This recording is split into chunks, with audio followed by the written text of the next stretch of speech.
કૃષ્ણ જેવો રાજકારણી આ દુનિયામાં કોઈ જ નથી.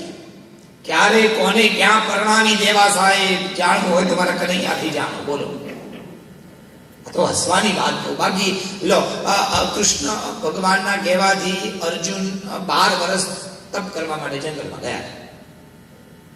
જંગલમાં તપ કરવા માટે જયારે કૃષ્ણ ગયા, ફરતા ફરતા કૃષ્ણ ભગવાને કીધું કે ઉડુપીથી ફરતો ફરતો દ્વારકા આવશે. અને છેલ્લા થોડા દિવસો બાકી હતા ત્યારે અર્જુન દ્વારકા આવ્યા. હવે દ્વારકા જ્યારે અર્જુન પહોંચ્યા એ જ વખતે ધૃતરાષ્ટ્ર, ગાંધારી અને દુર્યોધન અને એમનો પરિવાર ભીષ્મના બધા જ એ દુર્યોધનનું માગું લઈ અને દ્વારકા આવ્યા હતા.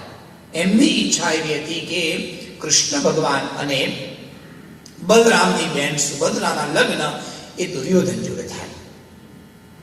અને આ પણ એક રાજગાંઠ હતી કે જો આ બંનેના લગ્ન થઈ જાય તો પછી ભવિષ્યમાં ક્યારેય પણ આ કૃષ્ણ અને બલરામ એ પાંડવોની સહાયતા ન કરી શકે.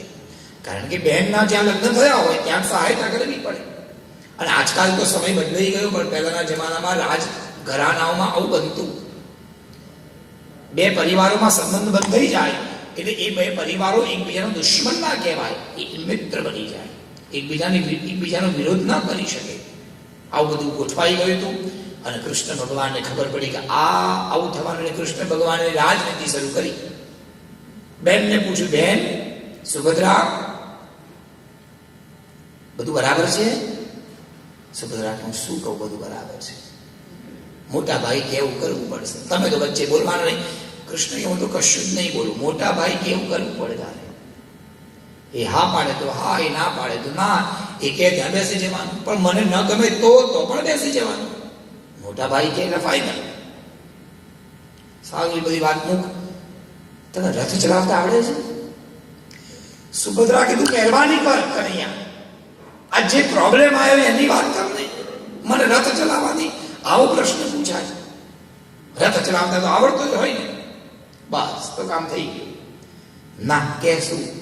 તો કે તારે કોકને ભગાડવાનું છે. આજે તને કોક ભગાડે તો મારે મારી નાખવું પડે, પણ તું કોકને ભગાડે તો મારાથી કશું બોલાય નહીં. સાહેબ, અર્જુને આને ના ભગાડી, પણ કનૈયાના કહેવાથી સુભદ્રાએ અર્જુને ભગાડી દીધો. બોલો, આ કેવું રાજકારણ. અને મોટા ભાઈને ગુસ્સો આવ્યો. આ કૃત્ય કરનારને મારી નાખી. કૃષ્ણ કે બોલતા જ નહીં, તમે પ્રતિજ્ઞા લેતા જ નહીં. આ કૃત્ય કરનાર બીજું કોઈ નહીં, તમારી બહેન છે.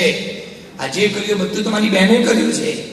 અને ત્યારે બલરામજી સમજી ગયા. કૃષ્ણની આંખમાં આંખ નાખીને કહે છે, બહેને કરાયું નથી, આ બધું રાજકારણ કૃષ્ણ આવ્યું છે.